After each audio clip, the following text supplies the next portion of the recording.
Halo semuanya, Assalamualaikum warahmatullahi wabarakatuh. Pernahkah kalian kenapa alam itu butuh etika? Bukannya alam itu cuma sumber daya yang tinggal dipakai? Nah, ternyata teman-teman, cara pandang kayak gitu itu justru bikin rusak lingkungan kita, makin parah malahan. Nah, pada video kali ini saya akan membahas tuntas mengenai etika lingkungan. Gimana caranya hidup selaras dengan alam, bukan cuma mengeksploitasinya. Nah, pada pembahasan kali ini saya akan membahas kenapa alam itu membutuhkan etika. Lalu, apa sebenarnya definisi etika lingkungan? Dan gimana bentuk keadilan buat ekosistem? Dan 3 cara paradigma manusia terhadap alam. Lalu ada prinsip etika lingkungan sampai langkah nyata yang bisa kita praktekkan sehari-hari. Mari kita lanjut ke pembahasan berikutnya. Nah, kita mulai dari pertanyaan dasar. Kenapa sih alam itu butuh etika? Jawabannya simpel saja, tapi sangat dalam nih. Jadi, eksploitasi yang tidak terkendali itu tandanya hilangnya komitmen moral manusia. Jadi, etika lingkungan ini hadir sebagai rambu mutlak untuk bagaimana caranya kita memperlakukan ekosistem di sekitar kita, seperti tidak membuang sampah sembarangan gitu. Itu memang sangat merusak ekosistem. Nah, selanjutnya definisi secara teoritisnya. Etika lingkungan itu adalah cabang filsafat moral yang memadukan batas-batas perilaku manusia terhadap makhluk hidup lain dan ekosistem alam raya. Bidang ini mengevaluasi apakah aksi kita terhadap alam itu secara etis benar atau salah.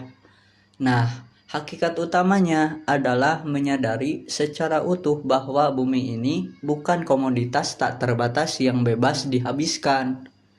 Sebaliknya, alam punya nilai intrinsik yang wajib dihormati juga demi keberlanjutan bersama antar generasi, antar sesama makhluk hidup. Nah, yang selanjutnya ada 3 hal yang jadi pondasi hubungan harmonis dan seimbang antara manusia dan alam.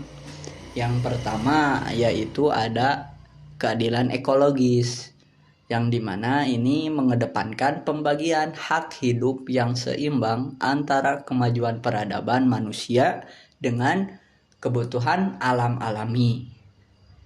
Nah, yang kedua yaitu karena panggilan hati.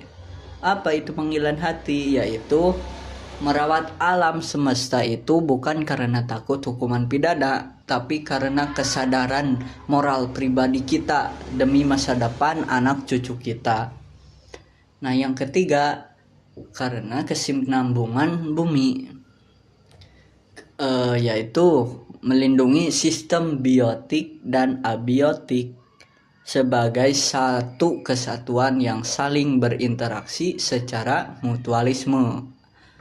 Jadi intinya keadilan untuk ekosistem itu bukan cuma soal hukum, tapi soal kesadaran moral yang kita bangun dari dalam diri kita sendiri gitu.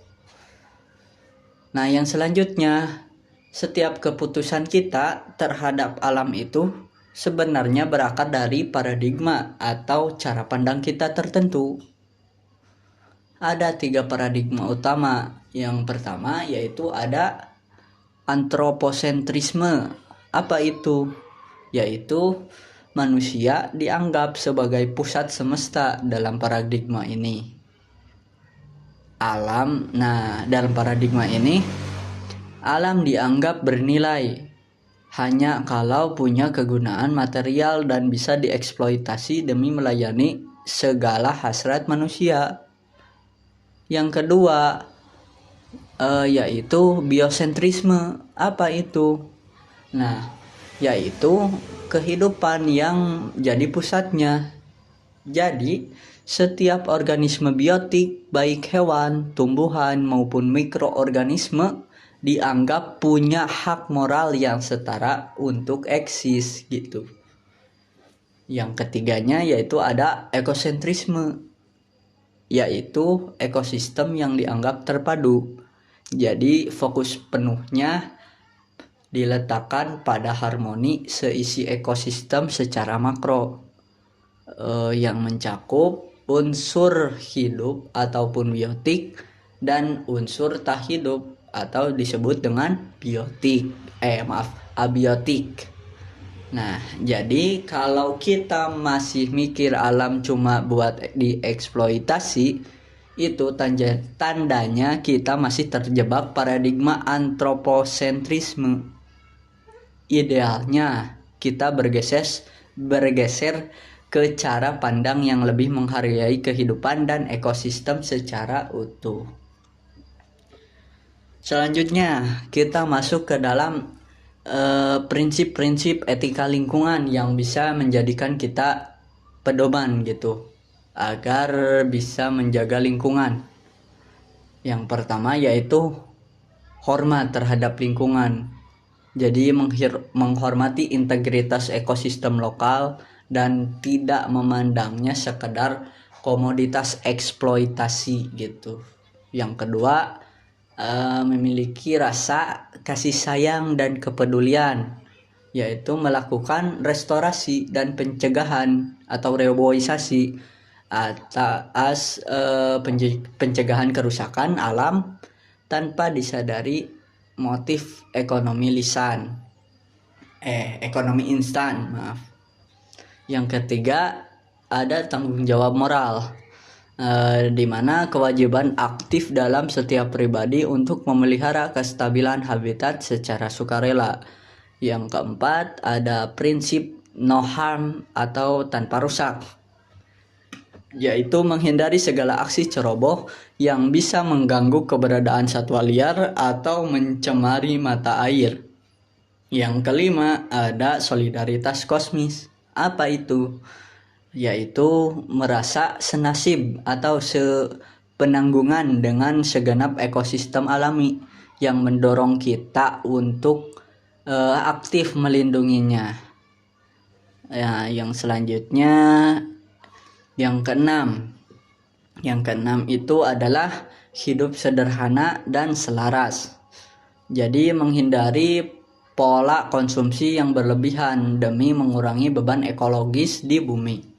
Yang ketujuh, ada demokrasi dan integritas moral, yaitu pelibatan publik dalam analisis AMDAL. Apa itu? Nah, itu adalah serta keteladanan moral hijau dari para pembuat keputusan. Dan yang terakhir yaitu ada keadilan lingkungan, di mana ini adalah pembagian hasil alam dan penanggulangan dampak pencemaran yang adil bagi seluruh komunitas. Nah, 8 prinsip ini harus kita pegang. Hubungan kita dengan alam bakal jauh lebih seimbang dan bertanggung jawab gitu.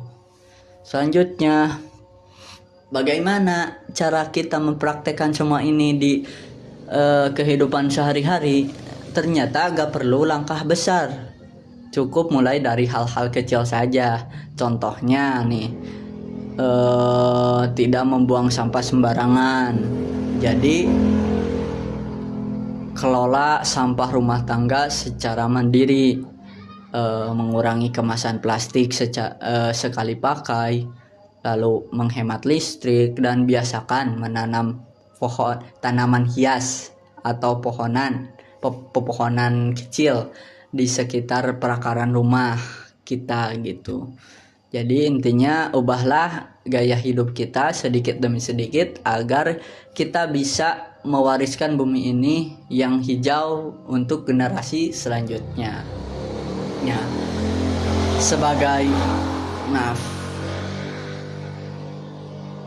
sebagai penutup, ada salah satu kutipan yang menurut saya pas banget untuk merangkum semua yang kita bahas hari ini, yaitu dari Mahatma Gandhi yang pernah bilang, kurang lebihnya seperti yang ditampilkan, bahwa bumi ini menyediakan cukup untuk memenuhi kebutuhan setiap orang, tapi tidak untuk keserakahan setiap orang.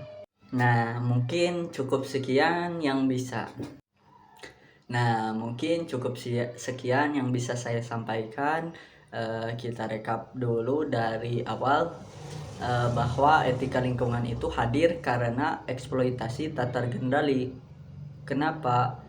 Ini adalah tanda kehilangannya komitmen moral, dan ada juga 3 bentuk keadilan untuk ekosistem dan 3 paradigma cara pandang manusia terhadap alam.